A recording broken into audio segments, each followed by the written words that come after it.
Bem-vindos ao Geração 2030, o programa que liga você aos objetivos do desenvolvimento sustentável.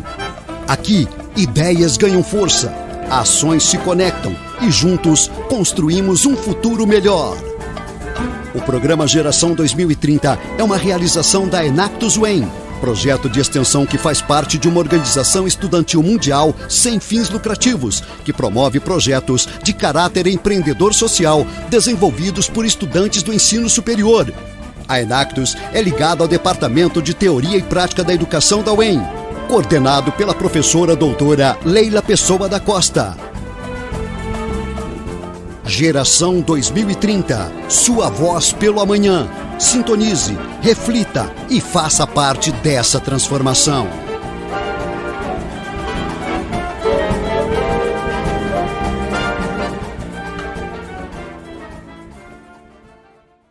Olá, ouvintes! Eu sou a Maju e está começando mais um episódio do Geração 2030. Seguimos mergulhando na Agenda 2030 e nos Objetivos de Desenvolvimento Sustentável da ONU. E hoje vamos explorar um tema urgente e inspirador, o ODS 18, Igualdade Étnico-Racial. E antes da gente começar a conversar, é importante explicar o que é o ODS 18. Ele não faz parte da lista oficial da ONU, mas foi incorporado aqui no Brasil em 2022 pela Rede Brasil do Pacto Global com um objetivo complementar. A ideia é simples e poderosa: garantir a igualdade étnico-racial, combater a discriminação e valorizar a nossa diversidade cultural. E por que isso é tão importante? Porque o Brasil tem realidades muito específicas. A profunda e recorrente desigualdade social faz com que muitos povos, em especial os indígenas, enfrentem um ciclo de invisibilização, falta de reconhecimento e até ataques diretos às suas comunidades. E o ODS 18, ele surge justamente para dar visibilidades a esses desafios e para garantir que ninguém seja deixado para trás. E é justamente dentro desse contexto que no episódio de hoje vamos explorar de perto a realidade e a riqueza da comunidade indígena, trazendo os exemplos de projetos que valorizam sua identidade cultural, fortalecem sua autonomia e mostram na prática como o ODS 18 pode transformar vidas. E para a gente poder discutir sobre esse desafio, convidamos dois grandes exemplos de ação e impacto: o trabalho da ACIND, Associação Indigenista de Maringá, e o projeto de extensão Cadire UEM. E para a gente poder falar sobre a ACIND, temos conosco a professora Sheila Dias Souza, que é coordenadora do projeto de extensão Cadire, diretora do Conselho Cultural da ACIND, entidade de referência no estado do Paraná no apoio às comunidades indígenas Caigangue e Guarani em contexto urbano, reconhecida pela Prefeitura de Maringá e uma iniciativa que estimula cuidado, propósito e impacto social ao seu público. E para falar sobre o Cadire, temos a discente de Artes Visuais da UEM e bolsista do projeto Isadora. Sejam muito bem-vindas! E antes da gente poder realmente entrar na nossa conversa, queria convidá-las, Sheila e Isadora, para a gente poder falar um pouquinho sobre vocês e o que move vocês a trabalharem com impacto social. Pode começar, professora Sheila. Olá, agradeço o convite da Enactus para a gente poder trazer um pouco essa pauta super importante. Eu sou professora no curso de Artes Visuais aqui na UEM, desde o seu início, em 2011. Sou coordenadora do projeto Cadire, que é um projeto de extensão que trabalha com indígenas na Associação Indigenista, na ACIND, né? E sou parte do coletivo Coquir, que significa fome em Caigangue, junto com meu companheiro Tadeu Caigangue, e indígenas aqui do Sul e de várias partes do Brasil em projetos colaborativos. Sou também, né, como já foi mencionado, diretora cultural da ACIND, e vamos falar, a Isadora vai falar um pouquinho mais depois também sobre o projeto. Isadora, pode se apresentar? Oi, meu nome é Isadora, eu sou estudante, estou no 3º ano de Artes Visuais aqui da UEM, e eu entrei na universidade em 2023 e logo no início também já entrei para participar do projeto e estamos aqui até hoje. No início, né, a materialidade da argila, que é algo que a gente trabalha muito no projeto, sempre me chamou muita atenção, apesar de nunca ter trabalhado com isso antes. Então, eu fiquei muito interessada, né, em saber como que a gente poderia trabalhar essa materialidade, trazendo mais visibilidade e sobre a identidade, né, a cultura desses povos, que é algo que a gente trabalha no projeto. Perfeito. Então, professora Sheila, para a gente poder começar a falar sobre o assunto, gostaria que a senhora falasse o que é a ACIND, qual é a principal missão da associação e como que vocês guiam o trabalho dela. Perfeito. A missão da CINDE é promover o acolhimento, a humanização da estadia e a garantia de direitos para os povos indígenas aqui em Maringá, com foco na população caigangue, que é a população que está nos sinaleiros, que precisa, né, desse apoio da associação. A entidade foi criada em 2000 pela minha mãe, Darcy, junto com uma equipe, né, de pessoas, e até o ano do seu falecimento ela atuou bastante intensamente, né, em prol da população indígena. Além do povo caigangue, que é o pessoal que está nos sinaleiros, que foi o motivo da fundação, né, desse trabalho, a gente também trabalha com estudantes guarani que ficam hospedados nas casas para estudantes indígenas universitários, né, da associação. Nosso trabalho envolve também as crianças. A gente tem um espaço infantil, que é o Centro Social Mitanguê Niri. Nós temos um refeitório, fornecemos 4 refeições diárias. A população fica na entidade durante 30 dias. Nós recebemos cerca de 60 pessoas a cada mês. Essas pessoas vêm de Manuel Ribas, da comunidade indígena do Ivaí, e eles ficam então esses 30 dias tentando comercializar a sua cestaria. Quando eles vão embora, já vem um outro ônibus com mais 60 pessoas para ficarem hospedados conosco. Então, é um atendimento contínuo, né, o ano todo, 24 horas. Nós agora contamos com uma equipe de funcionários, com o apoio da prefeitura, para que a gente possa ter esse atendimento, né? Temos também um trabalho que atende a questão da saúde, prevenção do abuso infantil, uma série de atividades que envolvem a loja, esportes, enfim. Temos um museu, é um espaço aberto para a comunidade, recebemos visitas de escolas, tem vários projetos de extensão na UEM acontecendo também na associação, então já deixo o convite aqui para quem quiser conhecer. Nossa, que incrível, é muito legal saber da associação e tudo isso que ela oferece, é realmente muito bonito. E considerando assim o reconhecimento e atuação da associação em defesa dos povos indígenas, eu queria que você falasse como que você percebe o impacto do trabalho que vocês realizam na associação, que está alinhado ao ODS 18. Bom, de alguns pontos da ODS 18, né, eu diria que a gente pode contemplar cerca aí de 10 itens diferentes, né? Porque nosso trabalho é bastante abrangente. Então, começando pela eliminação da discriminação no trabalho, né? Porque as pessoas veem os indígenas no sinaleiro e muitas vezes falam, essas pessoas não trabalham? Então a gente tenta trazer essa consciência de que sim, aquilo é um trabalho e é uma arte também, né? As pessoas às vezes falam, é o artesanato, a gente sempre traz essa reflexão, né, sobre a arte indígena, né, que é um fazer milenar, que tem uma tecnologia incrível, é um trabalho assim, muito grande, desde a coleta da matéria-prima, tingimento, trançado, a riqueza dos grafismos. Então, nesse ponto, né, eu entendo que a gente cumpre bastante, né, esse item da ODS. Eliminação da violência também é um ponto importante do nosso trabalho, não só a violência que acontece quando eles estão na cidade, expostos, né, vulneráveis a tudo que tem aqui que possa prejudicá-los, e também na própria terra indígena. Com relação à representatividade, a gente está nessa luta aí para que a UEM consiga implantar cotas para professores indígenas. Isso já faz 2 anos, né? E eu já deixo aqui um apelo, né, para que a gente possa ter um pouco mais de atenção para essa pauta, né, que foi trazida para a reitoria já há algum tempo, e a gente espera que isso seja votado e seja implantado, porque assim como a importância que eles estejam estudando e tenham cotas como universitários, é importantíssimo que eles estejam aqui também ensinando, né? Porque a gente precisa rever essa ideia de que os conhecimentos indígenas, né, são menores. A gente está vendo a crise climática, que é um outro ponto importante também, né, da ODS 18, que a gente, através dessa consciência e da compreensão da sabedoria indígena na sua cosmovisão, onde eles se inserem enquanto natureza e não separados da natureza, isso é um saber que precisa estar na universidade, né? A gente reforça também a questão da moradia adequada, né? A gente consegue na associação recebê-los, né, dignamente. Eles ficavam embaixo de ponte, eles ficavam em condições muito precárias, né, antes da existência da associação, tanto que Maringá é uma referência no atendimento aos indígenas. Recebemos visitas de outras cidades. Guarapuava, por exemplo, né, veio para cá para ver como funciona a Cindy, criaram algo semelhante. Então, um exemplo para que outras cidades também. A gente atende uma população indígena que está aqui perto e a gente não consegue atender outros grupos, porque a nossa ideia é que cada cidade tenha um espaço para receber dignamente a população que está ali próxima. Acesso à saúde também, a gente, assim que eles chegam aqui, tem vários atendimentos médicos, odontológicos, né?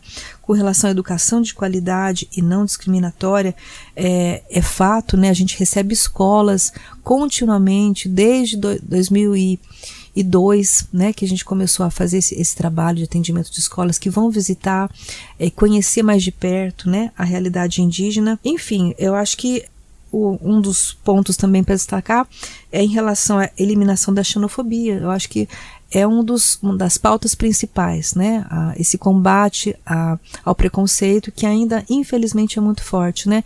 Essa ideia de que eles não trabalham, que eles exploram as crianças nos sinaleiros.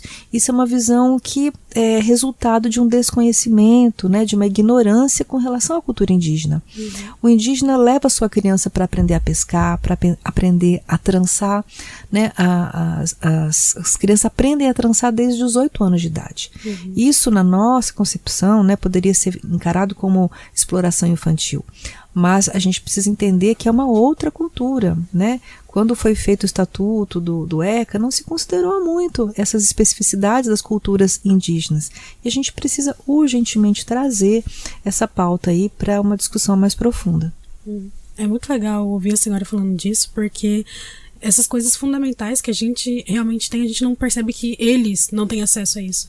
Então é muito legal a gente saber disso e ter a noção de que a gente precisa realmente ajudar essas pessoas. E aí, voltando um pouco do assunto que a senhora estava falando, que da preservação da cultura, da tradição indígena, da produção de artesanato, eu queria saber de você como que você vê a comercialização dessas peças como uma importante geração de renda e fortalecimento econômico mesmo para a associação e para as comunidades. Sim, com certeza, né? A fonte de renda, essa garantia, né, de que eles possam ter o seu sustento por meio do artesanato é muito importante. A gente vem fazendo isso na associação com a loja por meio de encomendas, então já tem um hábito quando eles chegam aqui de perguntarem se tem encomenda, né?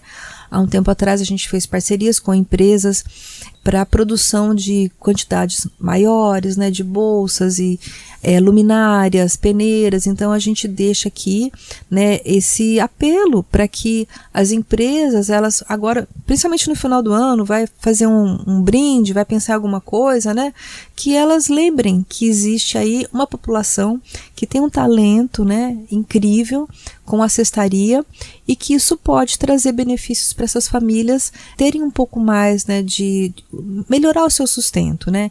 E lembrando também que quando elas vêm para vender aqui no sinaleiro, às vezes elas não estão vendendo, elas estão pedindo, isso choca muito, né, a população, mas a gente tem que pensar que às vezes falta matéria-prima, a situação dos territórios indígenas como um local de confinamento, né, isso desde o momento que tiraram o seu direito à mobilidade, né, isso prejudicou o seu sustento, porque antigamente eles tinham as matas de araucária, eles tinham caça, eles tinham pesca. O rio do território lá do Ivaí, ele está tão contaminado por uma indústria de laticínio que joga soro de leite nesse rio, e em alguns momentos do dia o rio fica branco. Então como é que essas pessoas vão conseguir pescar? Não tem peixe mais, né? Como é que essas pessoas vão caçar? Então as suas formas tradicionais de vida já não são possíveis, então ele precisa vir para a cidade. Quando ele vem para o sinaleiro, ele já está devendo no mercado, lá vizinho, né, da terra indígena, lá na cidade de Manuel Ribas.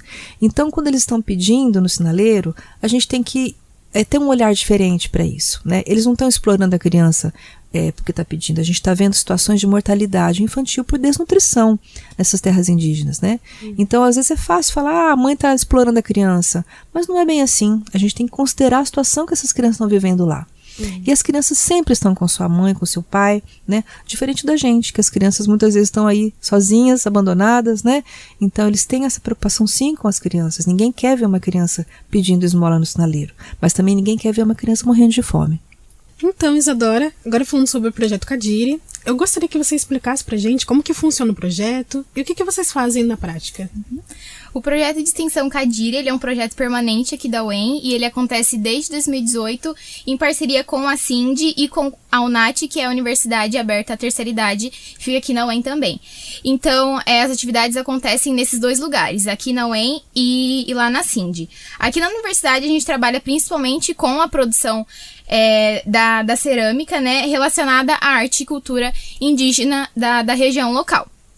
Então, a gente faz a pesquisa, né, os estudos sobre a arte e a cultura deles, principalmente Caigangue e Guarani, aqui da região, e a partir disso, então, a gente desenvolve as nossas peças. Então, peças com grafismos, com desenhos, símbolos e várias formas, né, são algumas das peças que a gente produz aqui na UEM.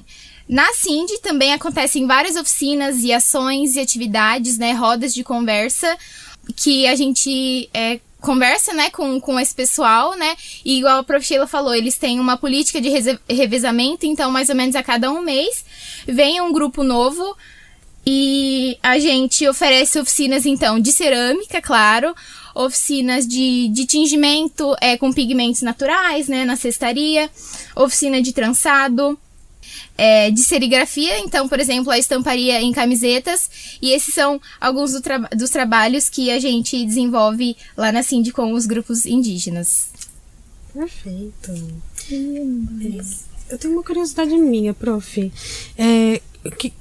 Quantas pessoas vocês atendem anualmente ali na CINDE? Quantos indígenas vocês atendem lá anualmente? Uma média, assim, mais ou menos. Olha, se a gente colocar como atendimento, né? Se você calcular aí 60 pessoas ao mês. Em 10 meses já são 600, né? E só que a gente tem que lembrar que às vezes são os mesmos grupos que vêm, né? Então não seriam assim 600 pessoas diferentes, né? Mas 600 atendimentos. A gente pode calcular mais ou menos isso. Nossa, isso é muito grandioso. É bastante gente. E uma pergunta minha do projeto. Essas oficinas que vocês oferecem são a própria comunidade indígena que auxilia vocês na produção dos artesanatos, ou vocês que, a partir disso... As duas coisas, né? Porque a gente teve uma experiência muito linda esses dias que veio a Jovina Caigangue. Ela veio para fazer um trabalho aqui no dia 9 de agosto, que é o Dia da Diversidade. Foi instituído, então, essa data comemorativa, né? Que leva o nome da minha mãe.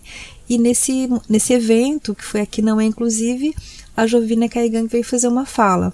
E conversando com a Jovina sobre a cerâmica, sobre o projeto, levamos a Jovina para o projeto e ela traduziu uma música Caigangue que a gente pesquisou, né, nas ações do projeto, que fala da argila, e ela contou que essa música estava falando da produção da argila, entendendo a terra, a argila como um elemento, uma matéria que traz o sangue dos antepassados, né?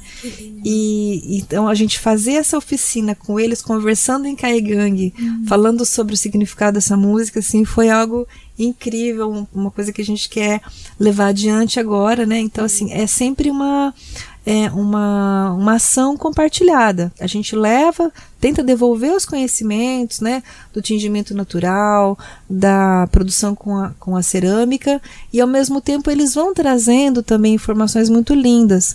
Outro exemplo, assim, para comentar seria sobre essa pesquisa do fazer do trançado, que a gente ouviu um relato, assim, belíssimo, que existe um costume das mães colocarem as mãozinhas das crianças sobre a fumaça da queima da taquara, para que assim ela consiga ter mais habilidade para tecer a taquara depois, né? E isso também com a aranha, né? Quando a aranha faz sua teia, passar a mãozinha ali na teia de aranha também vai ajudar de alguma forma para que essa criança tenha mais prática, né, no tecer. Então, essa relação tão próxima, né, com a natureza, que às vezes a gente fica, mas isso é uma crendice, isso é superstição. Não é, né, uma relação de proximidade mesmo, de respeito, né, de integração com a natureza. Então a gente aprende com eles e a gente tenta devolver também os seus próprios conhecimentos ancestrais. Interessante a gente falar também que na oficina com a Jovina, né, tipo assim, a gente tinha um grupo de mais ou menos umas 8 pessoas. E nessas 8 pessoas a gente descobriu que tinham indígenas de várias terras diferentes, então tinham dialetos diferentes ali, né? Então ela traduzia a música, mas eles entendiam de uma outra palavra, uma outra forma, então foi bem legal, né? A gente ficou assim, nossa, foi muito interessante. Gostaria de perguntar uma coisa para vocês. Como que vocês acham que isso estimula os alunos de artes visuais a realmente terem esse contato com a comunidade indígena? E como que isso impacta a vida não só de vocês, mas desses alunos que trabalham juntamente com o projeto com a Cindy? Os alunos do curso de artes visuais, eles têm a oportunidade de conhecer um pouco, né, da cosmovisão Kaigang, que é riquíssima, que poucas pessoas sabem, né? Eles têm uma divisão clânica, Camé e Kairu. Metade da população é Camé, metade é Kairu. Isso repercute em toda a sua simbologia, no seu trançado, e a gente vem trazendo isso para a cerâmica também. Então, esse conhecimento sobre essa cosmovisão, que tem muita relação com a arte, com os símbolos, né, com a cultura indígena, é importantíssimo para a gente cumprir a Lei 11.645, né, que traz essa obrigatoriedade do ensino da arte indígena para o ensino de artes. E, infelizmente, a gente tem poucos materiais didáticos, a gente tem poucos professores que têm condições de falar sobre isso, né? Então, é uma lei que, às vezes, fica um pouco esvaziada na sua prática, porque a gente não vê isso acontecendo realmente. Então, o projeto, ele cumpre essa lacuna de trazer o conhecimento sobre a arte indígena, né? Tanto Kaigang quanto Guarani, e isso também vai possibilitar que os futuros professores, né, que são os estudantes do curso de artes visuais, possam levar isso adiante. Só queria também trazer uma observação sobre a questão do impacto econômico, né, como fonte de renda para as populações, que além disso existe algo muito importante que, além da geração de fonte de renda, com as ações, né, do projeto e da Cindy, a gente também consegue trazer esse conhecimento sobre a arte indígena, né? Porque assim, claro que é importante vender as peças para que eles tenham sustento, mas é muito importante também que as pessoas conheçam a riqueza dessa cultura por meio desses objetos, porque assim existe uma aproximação maior.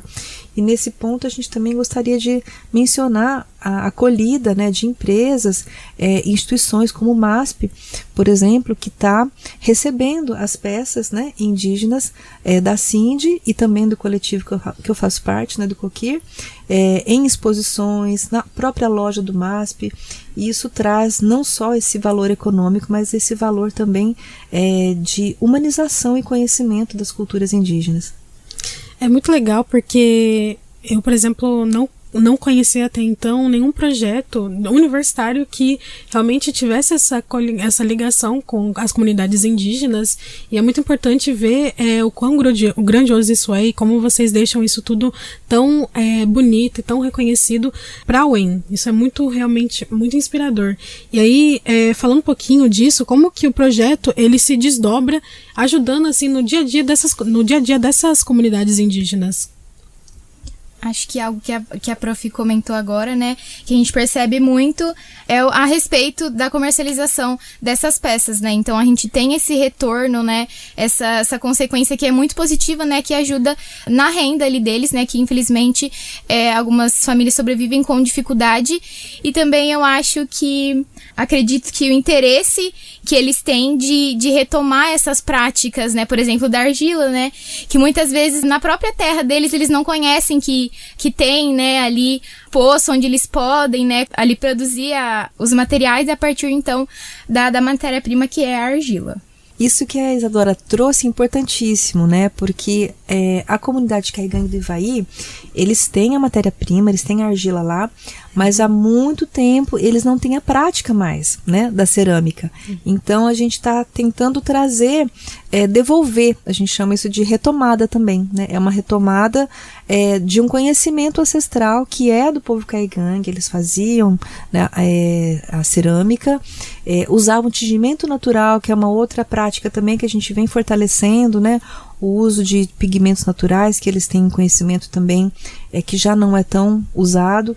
Então, esse saber ancestral, essa valorização do saber ancestral é super importante, porque infelizmente a gente ouve às vezes das próprias comunidades relatos que vêm do preconceito do não indígena sobre eles, que comentam coisas, por exemplo, você só sabe fazer a dança da chuva, e aí eles deixam de fazer a própria dança cultural, pensando que eles estão num estágio primitivo, né? Então essa coisa ainda permanece, assim, a gente ainda tem essa visão de que eles são primitivos. Isso é super equivocado, né?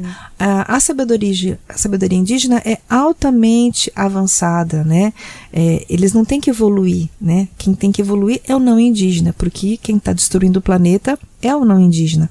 Então, o conhecimento indígena não tem nada de primitivo.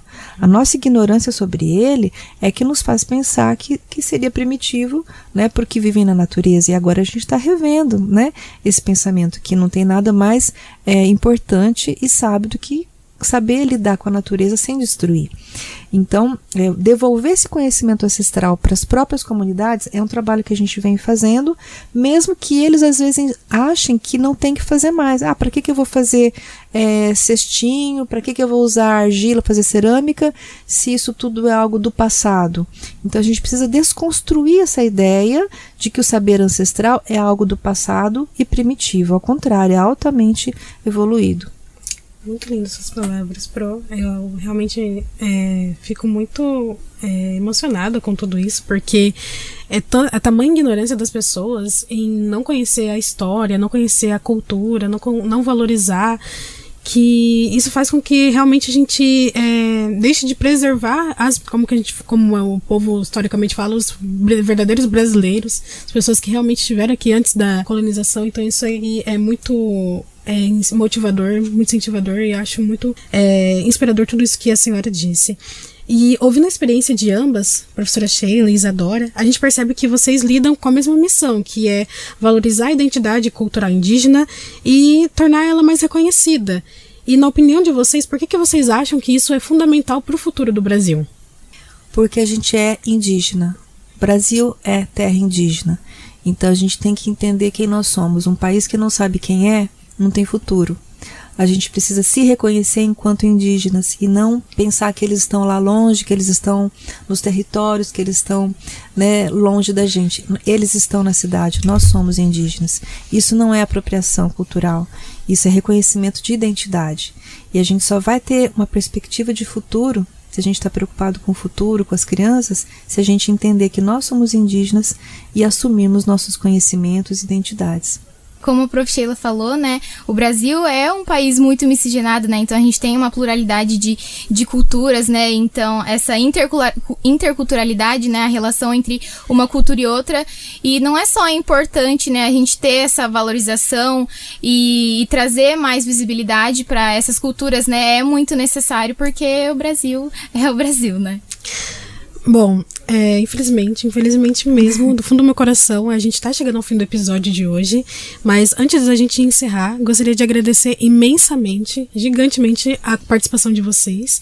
E antes da gente encerrar de fato, eu queria que vocês deixassem uma mensagem final para os nossos ouvintes, que são principalmente o público jovem, para eles poderem se engajar nessas causas de impacto e também conhecer um pouquinho do trabalho de vocês.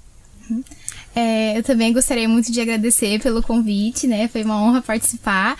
E queria dizer que o que a gente precisa, né, são de pessoas engajadas socialmente. Então, se você está ouvindo isso, se você se interessa por essas causas, né, o nosso muito obrigado, né?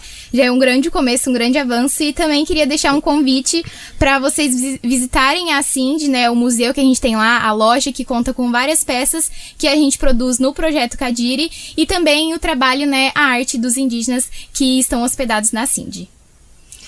Muito obrigada, né, a vocês, Enactus, professora Leila, pelo convite. Para nós é uma honra estar aqui e num momento muito importante, né? A gente tem várias coisas acontecendo. Na semana passada a gente estava em São Paulo, levando o trabalho do Coletivo Coquir na premiação da ABCA, que é a Associação Brasileira dos Críticos de Arte. Premiamos muita gente, né, interessante, né, no sistema das artes e também na Arte Rio, né, estivemos lá representando esse trabalho que a gente faz aqui com o pessoal Caigang no coletivo.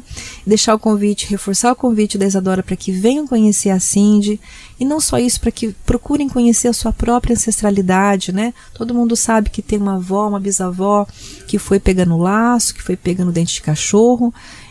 Às vezes vem uma risadinha depois desse comentário, mas isso não tem nada de engraçado, né? Isso é um fato muito triste da nossa história, essas mulheres, né, que foram vítimas de uma violência tamanha, e a violência maior que também nós sofremos de não poder conhecer quem são essas etnias, que ninguém sabe, né, se eram Guarani, se eram Caigang, de qual etnia eram, mas não está tão distante, né, a gente consegue retomar isso perguntando para os familiares, buscando conhecer o trabalho com os indígenas aqui na associação.